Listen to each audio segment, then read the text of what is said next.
ওই ব্যক্তি সৌভাগ্যবান যে ব্যক্তি নিম্নবর্ণিত 5টি আমল বেশি বেশি করতে পারবে। রাসূল সাল্লাল্লাহু আলাইহি ওয়াসাল্লামের বিখ্যাত একজন সাহাবী হযরত আব্দুল্লাহ ইবনে আমর ইবনুল আস রাদিয়াল্লাহু আনহু বলেন, যার মধ্যে 5টি গুণাবলী পাওয়া যাবে সে দুনিয়া ও আখিরাতে সৌভাগ্যবান হবে। আপনারা কি জানতে চান সে 5টি আমল কি? তাহলে মনোযোগ দিয়ে শুনুন।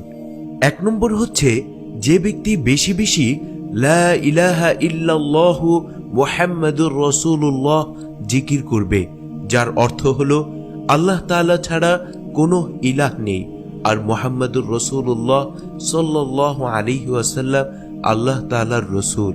2 নম্বর হচ্ছে, কোনো ব্যক্তি যে কোনো বিপদে পড়লেই বেশি বেশি এই দোয়া পাঠ করবে, ইন্না লিল্লাহি ওয়া ইন্না ইলাইহি রাজিউন, যার অর্থ হলো আমরা আল্লাহ তাআলার মালিকানাধীন আর আমরা সবাই তার কাছেই ফিরে যাব।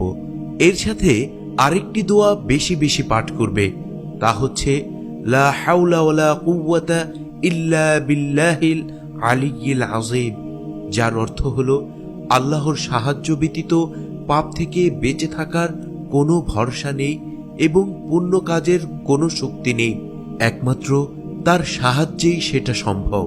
3 নম্বর হচ্ছে, যে ব্যক্তি যখনই কোনো নেয়ামত পায় তখন সে শুকরিয়া স্বরূপ এই দোয়া বেশি বেশি পাঠ করে, আলহামদুলিল্লাহ অথবা আলহামদুলিল্লাহি রাব্বিল আলামিন, যার অর্থ হচ্ছে সমস্ত প্রশংসা ওই আল্লাহ তাআলার জন্য যিনি সমগ্র জগতের প্রভু।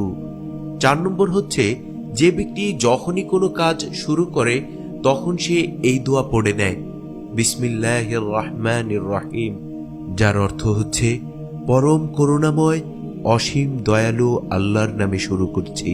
5 নম্বর হচ্ছে, যে ব্যক্তির দ্বারা কোনো পাপ কাজ হয়ে যায় ওই ব্যক্তি সাথে সাথেই অনুশোচনা করে আর বেশি বেশি এই দোয়া পড়ে, আস্তাগফিরুল্লাহাল আলিয়্যিল আযীম ওয়া আতুবু ইলাইহি, যার অর্থ হচ্ছে মহান আল্লাহ তাআলার কাছে ক্ষমা প্রার্থনা করছি এবং তার কাছে তওবা করছি।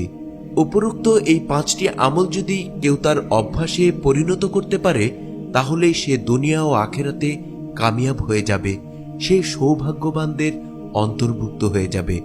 আল্লাহ তাআলা আমাদের সকলকে এই 5টি আমল অভ্যাসে পরিণত করার তৌফিক দান করুন, আমিন। প্রিয় ভাই ও বোনেরা, আজকের আলোচনা যদি আপনাদের ভালো লেগে থাকে অবশ্যই আপনারা আলোচনাটি শেয়ার করে দেবেন এবং অন্যদেরকে এই আমলগুলো করতে উৎসাহিত করবেন। আপনাদের প্রচারের মাধ্যমে কেউ যদি এই আমলগুলো করতে অভ্যস্ত হয়ে যায় তাহলে এর সওয়াবের ভাগীদার আপনারাও হবেন ইনশাআল্লাহ। আল্লাহ তাআলা আমাদেরকে কবুল আর মঞ্জুর করুন, আমিন।